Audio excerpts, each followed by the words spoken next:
tadi saya katakan kan banyak sekali hari ini Pak Andri, orang curhat itu lewat media sosial gitu ya.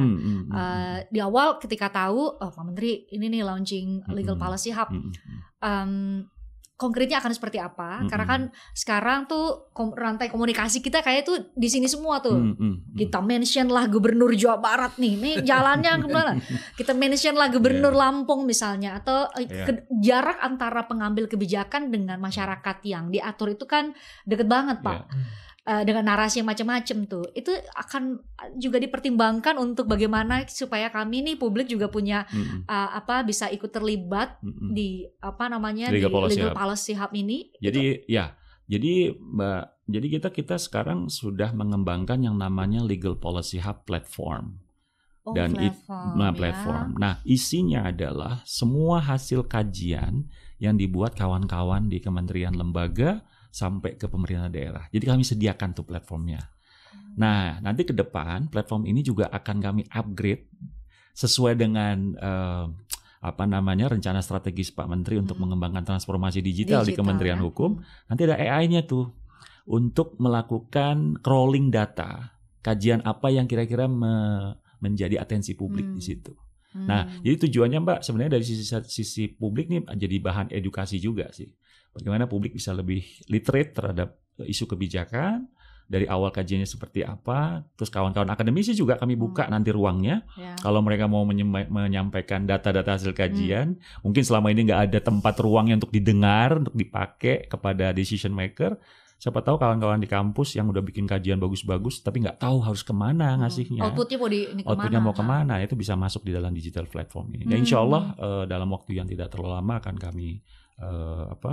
kami launching untuk digital platform. Nah, tapi untuk AI-nya nanti mungkin menunggu 1 tahun lagi. Ya, masih dalam tahapan pengembangan. Kenapa saya tanyakan itu? Gimana publik bisa berpartisipasi, Pak Taufik, Pak Andri?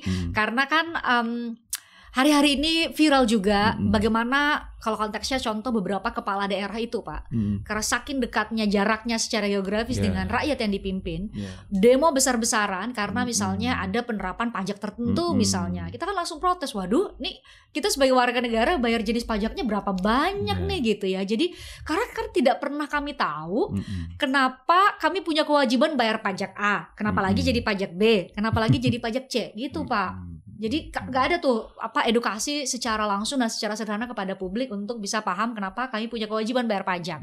Itu baru salah satu contoh Pak. Ya, ini sebenarnya problemnya adalah bagaimana publik nggak ngerti mau ngomong sama siapa dia. Nah itu masalahnya. Ya kan.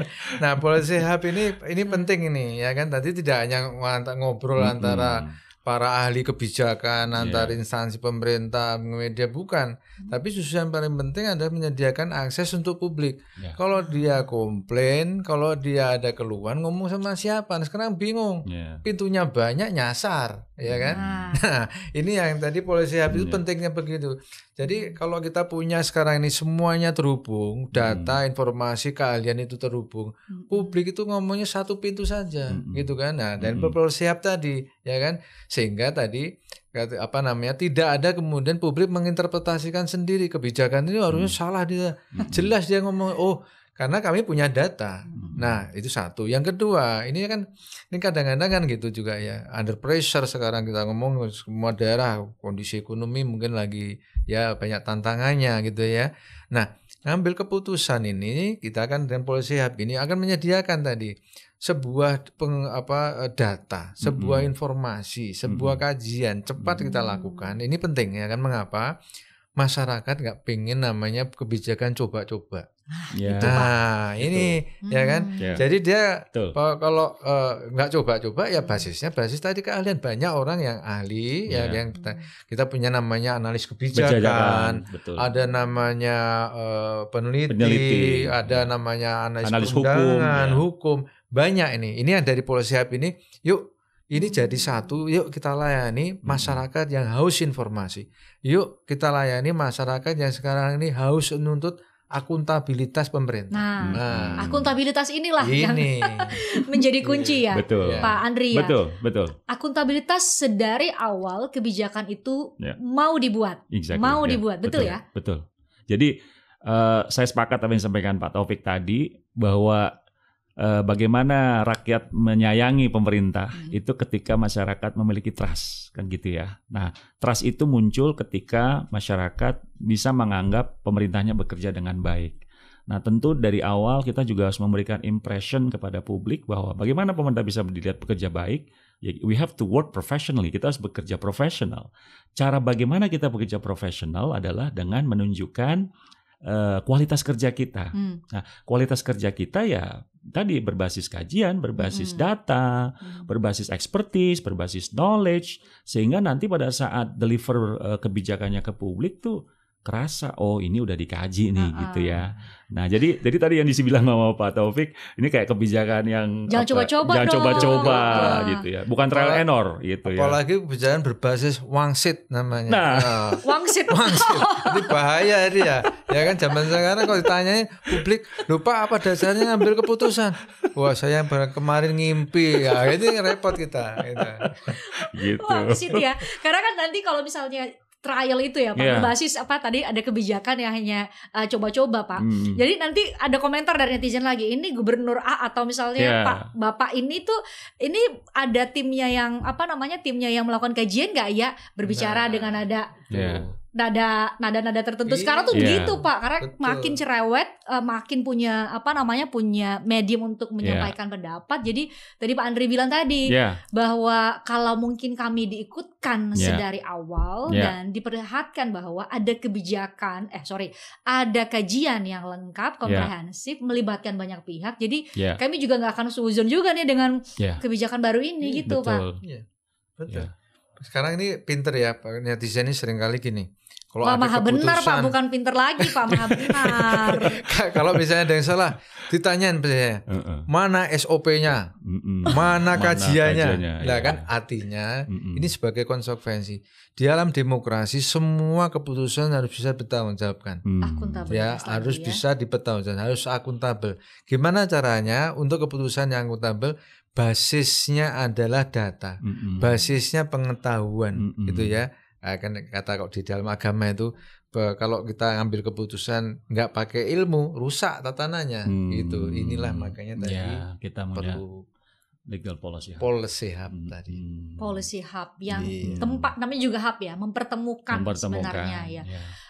Berarti output konkretnya nih mungkin Pak Andre bisa kasih gambaran ke kami. Output konkretnya itu kayak gimana? Misalnya nih, berarti kan Pak Andri tadi memberikan gambaran, mau ada kebijakan sedari awal sudah dilakukan kajian gitu ya, dan kajian itu coba untuk dikomunikasikan dengan semua pihak yang punya kewenangan untuk melakukan atau membuat kebijakan. Nanti konkretnya akan seperti apa? Forum-forum komunikasi yang dibuat di Policy Hub sendiri. Kita ingin mencoba tidak hanya membuat ini hanya sekedar hanya tempat ngobrol ya, tapi harus konkret karena masyarakat kan udah capek ya. Kalau cuma wacana doang ya. Jadi pemerintah tuh harus aksi nyata. Nah, apa sih? Nah, kebetulan karena di sisi kebijakan itu kan kita sifatnya adalah memberikan rekomendasi, memberikan advice kepada pembuat kebijakan. Nah, tapi dimensi rekomendasinya juga harus solid, datanya harus lengkap, valid, dan setelah kita diskusikan dengan antar pemangku kepentingan, dengan riset, dengan akademisi, dan tadi antar stakeholder, kita akan membuat sebuah policy brief ataupun policy paper yang kita akan sampaikan kepada Bapak Menteri Hukum, dan nanti Pak Menteri Hukum akan memberikan pendapatnya, dan kita akan lihat apakah beliau memiliki arahan lain atau ada sentuhan dari beliau. Nah, nanti dari apa yang dibuat oleh kita ini akan disampaikan dari Pak Menteri Hukum kepada menteri-menteri yang terkait. Tapi sekali lagi Mbak, Legal Policy Hub karena ini ranahnya di Kementerian Hukum, kita ingin nanti arahnya kepada bagaimana regulasi nanti yang dibuat tidak tumpang tindih ya, sesuai dengan kebutuhan masyarakat. Kemudian tidak ada tumpang tindih kewenangan dan seterusnya. Intinya kita ingin memperbaiki tata kelola rezim regulasi kita juga. Karena arahnya kita output akhirnya kan memang di kebijakan mayoritas ya Pak Taufik, meskipun tidak semua kebijakan itu hilirnya adalah regulasi, tapi mayoritas kebijakan itu hilirnya adalah regulasi. Dan catatan kami memang sebelum kita mengurai di hilir, kita perbaiki dulu dari hulu. Kita tahu bahwa ini tidak akan mudah Mbak. Tapi kalau kita tidak pernah memulai dari hal yang kecil, saya rasa kita tidak akan pernah menuju ke arah perubahan yang lebih baik. Betul Pak Andri, karena kami pasti sebagai masyarakat kita tuh pasti skeptis sama namanya koordinasi. Jadi beneran nggak nih gitu ya, karena kan banyak sekali sebenarnya forum-forum komunikasi atau koordinasi yang akhirnya sebenarnya nggak jalan Pak. Betul. Makanya saya ke Pak Andri dan Pak Taufik ini mau nanya dulu nih, apa jaminannya? Jaminannya Legal Policy Hub kali ini tuh benar-benar jadi forum komunikasi, forum komunikasi kebijakan gitu ya, karena ya jangan sampai kemudian di atas kertas itu semua terjadi, tapi ujung-ujungnya kebijakannya jadi beda-beda gitu Pak. Jadi ya kita mengulang lagi siklus yang terjadi saat ini, itu gimana Pak?